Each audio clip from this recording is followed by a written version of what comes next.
वतन वास्तव में क्या है, कैसे वहाँ का कारोबार चलता है और किस तरीके से बच्चे भी हम भी उसका अनुभव कर सकते हैं। तो उसी के बाद बाबा जब पार्टियों से बात कर रहे हैं तो उसी आज वही पढ़ेंगे। बाबा कह रहे हैं सफलता का आधार है न्यारापन। यानी हम कोई भी काम करना चाहते हैं तो उसके अंदर हमें सफलता मिले तो बाबा कहते हैं उसका आधार है न्यारापन। आप देखेंगे बाबा की जो नॉलेज है वो भी बिल्कुल अलग है। जो दुनिया वाले, जैसे दुनिया में हम जो पढ़ते हैं जो बात करते हैं वो कभी अप्लाई होती है, सही लगती है नहीं लगती है, मगर बाबा की नॉलेज बिल्कुल एकदम अचूक है अपने आप में। तो बाबा कहते हैं सफलता का आधार न्यारापन।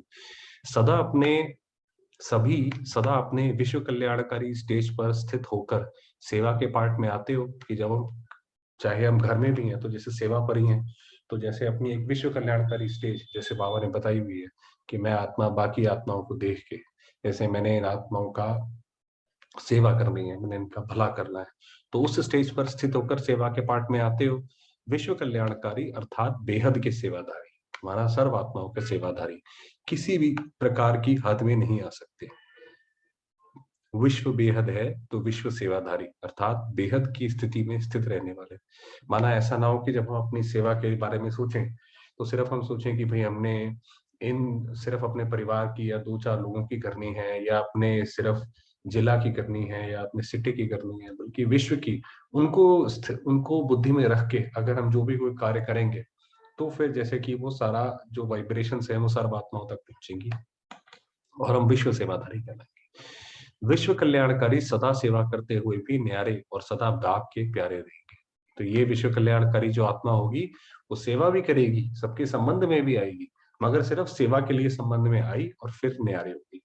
फिर जैसे कि फरिश्तों के बारे में बोलते हैं कि उसने अपना काम किया और फिर वो उड़ गया, फिर वो रुकता रुकाता नहीं है, तो वही फरिश्तों की तरह आया काम करा। तो बाबा कहते हैं वही फिर सदा बाप के प्यारे होंगे। सेवा के लगाव से भी परे, कि सेवा का भी लगाव ना हो, ये भी एक बहुत बहुत गहरी चीज है। कि कई बार क्या होता है कि सेवा से हमें खुशी मिलती है तो सेवा में ही बार बार बुद्धि लगती रहती है, तो उसके लगाव से भी परे।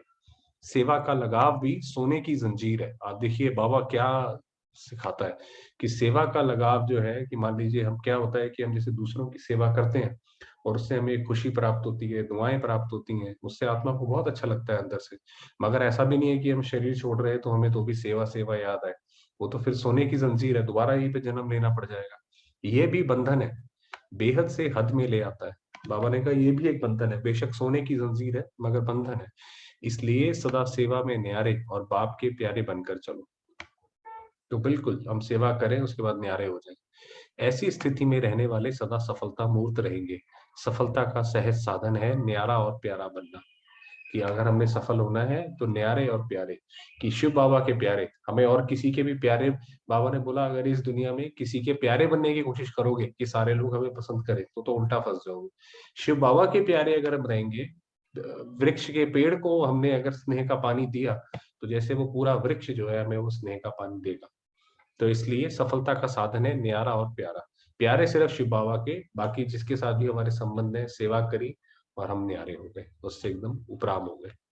कहीं भी सफलता की कमी है तो इसका कारण न्यारे बनने की कमी है, कि हम न्यारे नहीं बन पाते। न्यारा अर्थात, अब न्यारे का क्या मतलब है?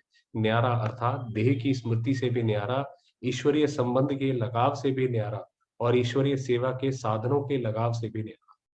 कि न्यारा मतलब हर चीज से उपराम, जैसे कमल का फूल दिखाते हैं, इसलिए आप देखिए देवी देवताओं के हाथ में, लगभग सबके हाथ में कमल फूल जरूर दिखाते हैं, क्योंकि वो न्यारे हैं। जो देवता हैं वो किसी के लगाव झुकाव में नहीं आते। तो उनको किस किस चीज से, हमें हम कैसे बन सकते हैं वैसे, कि हमें ये देह की स्मृति का भी लगाव ना, कि ये मेरी देह है, इससे भी कोई लगाव नहीं। ईश्वरीय संबंध, जैसे हम किसी के संबंध में आते हैं सेवा के, वो भी नहीं। और सेवा के साधनों, कि ये साधन तो मेरा है, ये मुझे बाबा ने सेवा के लिए दिया है, उससे भी लगाव से परे। जब ऐसा न्यारापन कम होता है तब सफलता की कमी होती है। जब ऐसा न्यारापन नहीं है, हम चीजों को छोड़ नहीं सकते, अगर हमारी बुद्धि उसी में लगी रहती है तो फिर तो उसमें फंस गए। तो सदा सफलता मूर्त ऐसे समझते हो या अपने को छोटा समझते हो, जब कोई भी डायरेक्शन मिलता है तो उस डायरेक्शन को प्रैक्टिकल में लाने के लिए, प्रैक्टिकल में लाने के समय छोटा समझना ठीक है, और सेवा करने में बड़ा होकर सेवा करो। क्या अर्थ है कि मान लीजिए एक बड़ों ने हमें कोई बात बोली कि ये वाली चीज ऐसे करनी है, तो उसमें जैसे हम छोटे समझे कि भाई ये अब ये बड़े हैं, अगर ये हमें कोई चीज बता रहे हैं तो गलत नहीं है, उसको फॉलो करो। मगर जब खुद उस काम को एग्जीक्यूट कर रहे हो, अब तो हमारी जिम्मेदारी होगी, फिर उसको मालिक बन के करो। तो माना जैसे दूसरों का डायरेक्शन मानना है, तो उसमें छोटे, ब्राह्मण परिवार की बात कर रहे हैं बाबा, ये बाहर नहीं, तो फिर उसमें छोटे, और जब अपनी बात पूरी हमने रखनी है, पुरुषार्थ करना है, वो कैसे करना है, उसमें मालिक। डायरेक्शन के समय छोटा समझेंगे तो सदा सफल रहेंगे। बड़ा अर्थात बेहद की वृत्ति वाला, समझा। फिर उसके बाद दूसरी पार्टी से बात कर रहे हैं, सभी संतुष्ट हो, कुछ भी है, कोई भी बात दिल में आती है तो उसे सुनाने में कोई हर्जा नहीं है, लेकिन सुनाने के बाद जो बड़ों का डायरेक्शन हो, उसमें चलने के लिए सदा तैयार रहे। कि बाबा ने कहा कि जैसे हमने कोई बात आई हमारी बुद्धि में, हमने बड़ों को सुना दी, उसके बाद हम उस बात से फारिग हुए, उसके बाद उस बात को ज्यादा सोचने की जरूरत नहीं है। सुनाया तो आपकी जिम्मेवारी खत्म हुई, फिर बड़ों की जिम्मेवारी हो जाती है कि जिसको हमने सुना दिया वो बड़े, दोबारा ब्राह्मण परिवार की ही बात चल रही है। इसलिए सुनाना जरूरी है, लेकिन साथ साथ डायरेक्शन पर चलना भी जरूरी है। तो जैसे उन्होंने डायरेक्शन दिया, जिसको बाबा ने निमित्त रखा हुआ है, उसके हिसाब से चले। कोई भी बात अंदर नहीं रखो, सुनाकर हल्के हो जाओ, नहीं तो अंदर कोई भी बात होगी तो सेवा में, स्व की उन्नति में बार बार विघ्न रूप बन जाएगी। कि अगर मान लीजिए कोई अपनी, हम बुद्धि में रखेंगे कि मान लीजिए कोई हमने रखा हुआ है ऐसे, बार बार वो चीज डिस्टर्ब करेगी और स्व उन्नति नहीं हो पाएगी। इसलिए हल्का रहना भी जरूरी है। डायरेक्शन मिला, उसको अमल में लाया और हल्के हो गए, बस। जो इसमें बुद्धि जलाने की जरूरत ही नहीं है। जब हमें बाबा से डायरेक्शन मिल गया डायरेक्ट, या बाबा ने जिनको निमित्त बनाया है उनसे मिल गया हमें डायरेक्ट कि भाई ये काम करना है, अपने तो फ्री हो गए फिर उससे। इसलिए कौन सी विशेष शक्ति चाहिए? स्व को परिवर्तन करने की। अगर परिवर्तन करने की शक्ति होगी तो जहां भी होंगे सफल होंगे। माना किसी भी इन्वायरमेंट में होंगे, किसी के भी साथ होंगे, अगर हमने अपने आप को ही परिवर्तन कर लिया तो हम सफल हो जाएंगे। सदा स्व परिवर्तन का लक्ष्य रखो। दूसरा बदले तो मैं बदलूं नहीं, दूसरा बदले या ना बदले मुझे बदलना है। हे अर्जुन, मुझे बनना है। दूसरा अर्जुन बने नहीं, वह सदा परिवर्तन करने में पहले में। बाबा कह रहे हैं कि ओटे सो अर्जुन, माना जो अर्जुन एक ऐसा, जो महाभारत में दिखाते हैं जिसने सबसे पहले ज्ञान धारण किया। तो इसी तरीके से अगर हम भी, बाबा कहते हैं वो ओटे सो अर्जुन है, कि जो हम सबसे पहले, अगर हम बाबा की शिक्षाओं पे चलते हैं तो जैसे हम अर्जुन है, तो वो बनो। जब इसमें पहले मैं करेंगे तो सब में पहला नंबर हो जाएंगे। अगर हमने इसमें पहला कर दिया कि ये हम करेंगे, तो फिर बाकी सब में पहला नंबर हो जाएंगे। अपने को मोल्ड करना अर्थात रियल गोल्ड बनना। मोल्ड माना, आप देखिए जो सच्चा सोना होता है उसको कहते हैं, वो मोल्ड आप कैसे भी कर सकते हो उसको। तो बाबा कहते हैं ऐसे ही जो रियल गोल्ड होगा, जो हम में से रियल गोल्ड है, वो कैसी भी परिस्थिति में अपने आप को मोल्ड कर लेगा, मोड़ लेगा। चलिए ये नहीं तो ये सही, चलिए ऐसा है तो ऐसा सही। दूसरे को मोल्ड करना अर्थात मिक्स गोल्ड बनना। कि अगर हम सोचते हैं दूसरा बदल जाए, तो जैसे कि मिक्स गोल्ड है वो, तो सभी रियल गोल्ड हो। रियल की वैल्यू होती है, मिक्स की वैल्यू कम हो जाती है। तो ये तो हमें पता है कि जब जब सोने में जब खाद मिल जाती है तो उसकी वैल्यू कम हो जाती है। इसलिए सदा अपने को रियल गोल्ड की स्थिति में रखो, कि हमें अपने आप को जैसी भी परिस्थिति आए, जिन भी लोगों के बीच हमें रहना हो, उसी हिसाब से रह लें। हालांकि बाबा की मर्यादाओं की उसमें, मगर ऐसी कोई दिक्कत ना आए, अपने आप को मोल्ड कर सके। जिन बच्चों ने जन्म से विशेष कोई कमजोरी को टच नहीं किया है, वह जन्म से ही वैष्णव हुए। कोई कोई बच्चे जन्म से सात्विक संस्कार वाले होते हैं, कोई रजोगुणी से सात्विक बनते हैं, कोई तमोगुणी से रजोगुणी बनते हैं, कोई तीनों में मिक्स चलते हैं। जन्म से वैष्णव अर्थात सदा से। तो माना, कहने का मतलब ये है कि जितना हम बाबा के उसमें हमारे संस्कार उतने अच्छे होंगे, जैसे बाबा बताते हैं, तो हर परिस्थिति में जैसे हम सेफ रहेंगे, कोई दिक्कत नहीं आएगी। सभी त्रिकालदर्शी स्टेज पर स्थित रहने से व्यर्थ का खाता समाप्त। त्रिकालदर्शी का मतलब होता है कोई भी काम करे तो तीनों कालों को देख के करे। उसका अर्थ है कि व्यर्थ का खाता फिर हमारा खत्म हो जाएगा। सदा अपने को पद्मा पदम भाग्यशाली समझते हुए हर संकल्प व कर्म करते हो।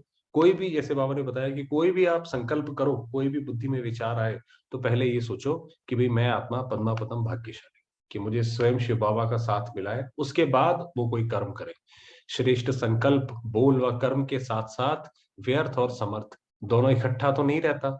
अभी अभी व्यर्थ, अभी अभी समर्थ, ऐसा खेल तो नहीं चलता है। कि ऐसा नहीं है कि अभी अभी तो बहुत व्यर्थ का खाता चल रहा है, अभी समर्थ का तो ऐसा नहीं, कभी ये कभी वो, ऐसा नहीं। व्यर्थ एक सेकंड में पद्मों का नुकसान करता है। कि अगर व्यर्थ आ गया तो। समर्थ एक सेकंड में पद्मों की कमाई करता है। सेकंड का व्यर्थ भी कमाई में बहुत ही घाटा डाल देता है। जैसे कमाई का खाता जमा होता है, वैसे घाटे का भी खाता जमा होता है। घाटे का खाता ज्यादा होगा तो कमाई उसमें छुप जाएगी। अगर मान लीजिए हमने व्यर्थ, तो अब ये तो नॉर्मल सी बात है, जब हम योग लगाते हैं, अगर सिर्फ उसी वक्त हम अच्छे संकल्प कर रहे हैं और बाकी 23 घंटे हम लोग व्यर्थ संकल्प करते हैं, तो उस वक्त योग कैसे लगेगा फिर? तो बाबा कह रहे हैं इसीलिए फिर वो उसमें छुप जाती है। तो व्यर्थ समाप्त हो गया या अभी भी साथ है? जब त्रिकालदर्शी की स्टेज पर स्थित होते हैं तो व्यर्थ सहज ही समाप्त हो जाता है। त्रिकालदर्शी स्टेज से नीचे आकर एक कालदर्शी बनकर करते हो तब व्यर्थ। माना सिर्फ हम एक काल को देख रहे हैं कि आज ये भी हम काम कर देंगे। अभी देखो, अभी हमने ये अगर बाबा ने तो बोला है कि बच्चे बाहर का नहीं खाना, मान लीजिए, है ना, मगर हमें लगता है कि भाई अभी तो ये खाना पड़ेगा ना, करना पड़ेगा या जो भी है, तो एक काल को देखा कि भाई इससे फायदा हो जाएगा या फिर ऐसे हो जाएगा, कितना अच्छा लगेगा ये, तो वो तो एक काल को देखा, तो त्रिकालदर्शी नहीं हुआ फिर। तो कौन हो, त्रिकालदर्शी या एक कालदर्शी? सदा त्रिकालदर्शी स्थिति में स्थित रहो तो सदा सफलता मूर्त रहेंगे। तो हमेशा जो भी कोई कार्य करे, उसके आदि मध्य अंत, ये इस कार्य को करने से पहले क्या हुआ है, अभी क्या होगा और इसका भविष्य में क्या फल होगा, तो उसके हिसाब से कोई भी कार्य करे। तो फिर बाबा ने कहा हमेशा उसमें सफल रहेंगे। बाकी थोड़ी देर बाबा को याद करें।